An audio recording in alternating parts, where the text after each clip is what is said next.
चलो मित्रों, chapter number 8 lecture number 8 मित्रों छेल्ला लेक्चर ની અંદર આપણે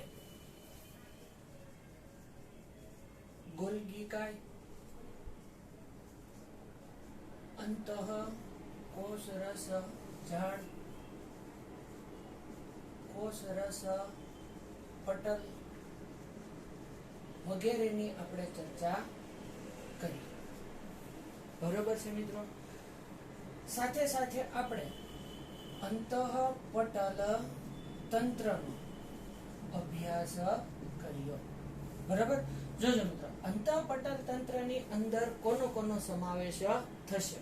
તો અંતઃપટલ તંત્રની અંદર પહેલા તો અંતઃકોષ રસ ઝાડ, પછી આવશે ગોલ્ગી કાય અને પછી આવશે લાઇસોસોમ, એટલાનો સમાવેશ થશે. મિત્રો, અંતઃપટલ તંત્રના બે ભાગો અંતઃકોષ રસ ઝાડ અને ગોલ્ગી કાયનો આપણે અભ્યાસ કરી લીધો. બરાબર મિત્રો. નેક્સ્ટ હવે જે આપણે અભ્યાસ કરવાનો છે એ છે લાઇસોસોમ. બરાબર. ચાલો મિત્રો, લાઇસોસોમ એ શું છે, એનું નિર્માણ કોની અંદરથી થાય એના વિશે આપણે માહિતી મેળવીએ. ચાલો મિત્રો, તો આજનો આપણો ટોપિક છે લાઇસોસોમ. બરાબર. જોજો મિત્રો, લાઇસોસોમ જે છે એ એક પટલીય અંગિકા છે. બરાબર. લાઇસોસોમ એ બેવડા પટલ વાળી અંગિકા નથી. એની ફરતે ફક્ત એક પટલીય આવરણ આવેલું હોય. બરાબર. ચાલો, આના નિર્માણની આપણે વાત કરીએ તો કે આનું નિર્માણ જે છે એ ગોલ્ગી કાયની પુટ્ટિકામાંથી થાય. એટલે કે ગોલ્ગી કાયની જે પુટ્ટિકાઓ છે એ લાઇસોસોમના નિર્માણ માટે જવાબદાર છે. બરોબર છે. ચલો, પછી આ જે લાઇસોસોમ હોય,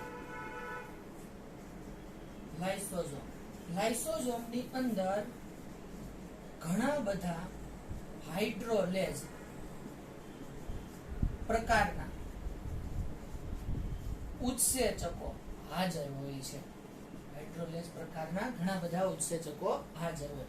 જોજો મિત્રો, અહીંયા હાઇડ્રોલેઝ ઉત્સેચકો છે એને આપણે જલ વિચ્છેદક ઉત્સેચકો તરીકે પણ ઓળખીશું. કારણ કે આ હાઇડ્રોલેઝ ઉત્સેચકોનું મુખ્ય કાર્ય છે એ છે જળ વિભાજન. બરોબર.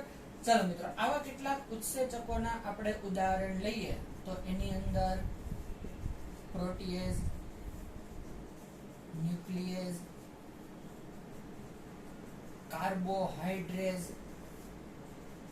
લાઇપેઝ વગેરેનો સમાવેશ થશે. બરોબર.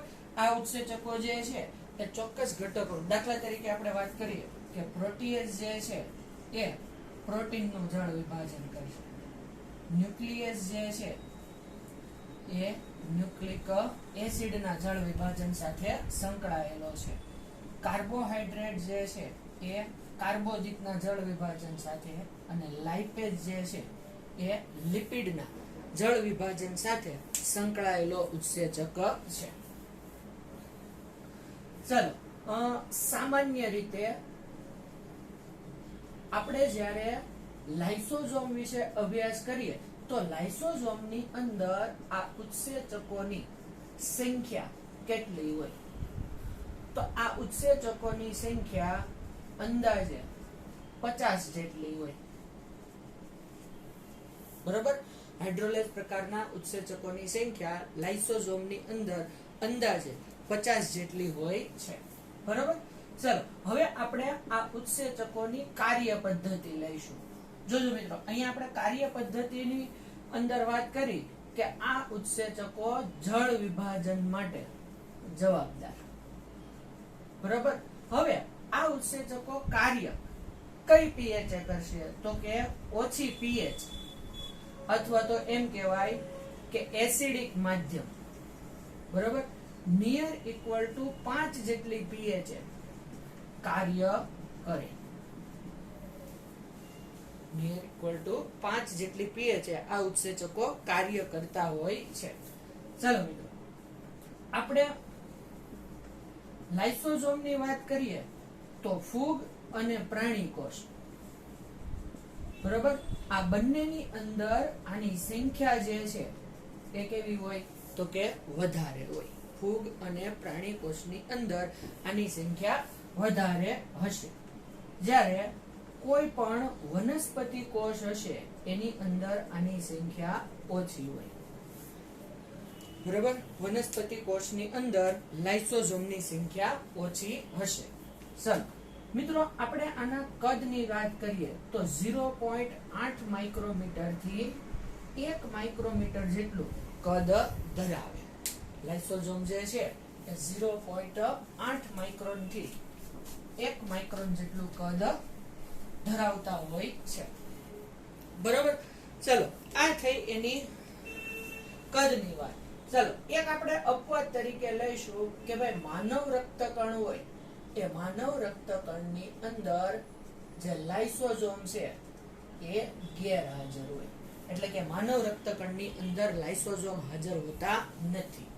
ચાલો મિત્રો હવે આપણે વાત કરીશું એના પ્રકારની.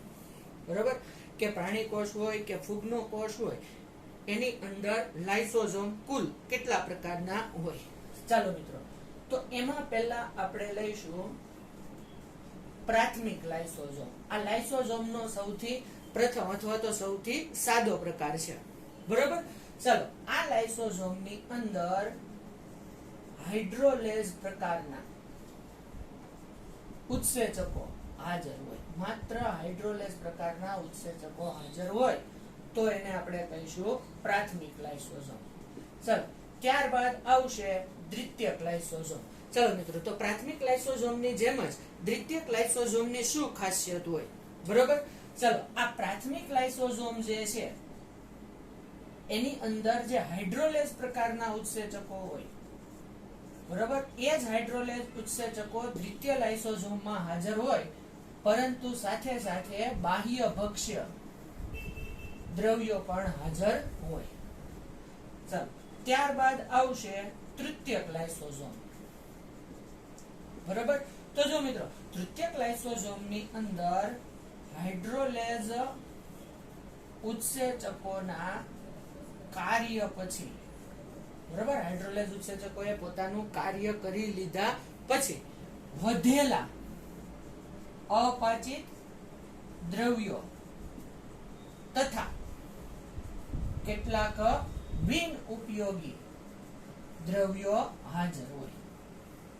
બરોબર, ચાલો ત્યારબાદ આવશે ચતુર્થક લાઇસોઝોમ. ચાલો મિત્રો આ લાઇસોઝોમ જે છે એ ખાસ પ્રકારના હોય. બરોબર, એને ઓટોફેગોઝોમ તરીકે પણ ઓળખવામાં આવશે. બરોબર, ચાલો ચતુર્થક લાઇસોઝોમ અથવા તો ઓટોફેગોઝોમ કોને કહેવાય તો કે તેમાં કોષની પોતાની અંગિકાઓના નાશ માટેના દ્રવ્યો હાજર હોય તો એને લાઇસોઝોમનો ચોથો પ્રકાર, એટલે કે એને આપણે ઓટોલાઇસોઝોમ તરીકે ઓળખીશું. બરાબર મિત્રો, તો આ થયા લાઇસોઝોમના પ્રકાર. કુલ 4 પ્રકાર. પ્રાથમિકમાં ફક્ત હાઇડ્રોલેઝ ઉત્સેચકો, દ્વિતીયકની અંદર હાઇડ્રોલેઝની સાથે બાહ્ય ભક્ષ્ય દ્રવ્યો, તૃતીયકની અંદર હાઇડ્રોલેઝ ઉત્સેચકોના કાર્ય પછી વધેલા અપાચિત અને બિન ઉપયોગી દ્રવ્યો, જ્યારે ચોથો પ્રકાર જે છે એ છે ઓટોફેગોઝોમ, કે જેમાં કોષની અંગિકાઓનો નાશ કરવા માટેના ચોક્કસ દ્રવ્યો હાજર હોય. ચાલો મિત્રો, નેક્સ્ટ હવે આપણે વાત કરીશું કે ભાઈ લાઇસોઝોમનું કાર્ય શું, અથવા તો લાઇસોઝોમ એ મુખ્ય કયા કાર્ય સાથે સંકળાયેલી હોય છે. જોજો મિત્રો કે પહેલા તો એ પરભક્ષી તરીકે વર્તે. બરોબર, કઈ રીતે તો કે તે કોષમાં પ્રવેશેલા જે બિન ઉપયોગી દ્રવ્યો હોય, બરોબર, એ બિન ઉપયોગી દ્રવ્યોનો નાશ કરે, અથવા તો જે બિન ઉપયોગી ઘટકો કોષની અંદર પ્રવેશે એના નાશના કાર્ય સાથે લાઇસોઝોમ સંકળાયેલું હોય. ચાલો પછી ઘણી વખત તે સ્વભક્ષી તરીકે પણ વર્તે. કઈ રીતે? તો કે કોષની બિન ઉપયોગી અને કાર્ય ન કરી શકતી અંગિકાઓ નો નાશ કરે, એટલા માટે તેને સ્વભક્ષી તરીકે પણ ઓળખવામાં આવશે. પછી નેક્સ્ટ કાર્ય છે તો કે કોષમાં રહેલી વધારાની જે અંતઃસ્ત્રાવી કણિકાઓ હોય, બરાબર, વધારાની અંતઃસ્ત્રાવી કણિકાઓ હોય એનો પણ તે શું કરે? તો કે નાશ કરે છે. બરોબર, ખ્યાલ આવ્યો? ચલો નેક્સ્ટ આપણે લઈએ તો લાઇસોઝોમ જે છે એને આપણે આત્મઘાતી અંગિકા અથવા તો સુસાઇડ બેગ તરીકે ઓળખવામાં આવશે. ચાલો, આને આત્મઘાતી અંગિકા શા માટે કહેવાય? કારણ કે લાઇસોઝોમ જે છે એ કોષમાં ઓટોલિસિસ ની ક્રિયા સાથે સંકળાયેલું હોય. ચાલો મિત્રો, અહીંયા આપણે જોઈએ કે ભાઈ ઓટોલિસિસ એટલે શું? તો જોજો મિત્રો કે જ્યારે કોષ અને કોષની અંગિકાઓ વૃદ્ધ બને અથવા તો કાર્ય કરવા માટે સક્ષમ રહેતી નથી, ત્યારે લાઇસોઝોમના ઉત્સેચકો, લાઇસોઝોમની અંદર રહેલા ઉત્સેચકો આ અંગિકાઓનો શું કરે છે? તો કે આ અંગિકાઓ અને કોષનો નાશ કરે છે. બરોબર, એટલા માટે લાઇસોઝોમને આત્મઘાતી અંગિકા અથવા તો સુસાઇડ બેગ તરીકે ઓળખવામાં આવશે. બરોબર, ચલો પછી જોજો કે જે ફૂગ જેવા કોષો હોય એ ફૂગ જેવા કોષોના લાઇસોઝોમમાંથી સ્ત્રાવ પામતા ઉત્સેચકો, ફૂગ જેવા જે કોષો હોય એના લાઇસોઝોમના જે ઉત્સેચકો હોય એ શું કરશે? તો કે એ બાહ્ય કોષીય દ્રવ્યોનું પાચન કરે છે.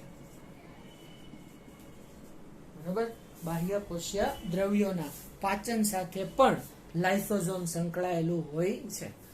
તો મિત્રો, આ થઈ લાઇસોઝોમની વાત. બરોબર, તો લાઇસોઝોમ જે છે એ જુદા જુદા દ્રવ્યોનો આપણા કોષની અંદર પાચન અને ઘણી વખત આ જે બિન ઉપયોગી અને બાહ્ય ઘટકીય દ્રવ્યો હોય એના નાશ સાથે પણ સંકળાયેલી હોય છે. બરોબર મિત્રો, નેક્સ્ટ લેક્ચરની અંદર આપણે રસધાની અને કણભ સૂત્ર વિશે ચર્ચા કરીશું.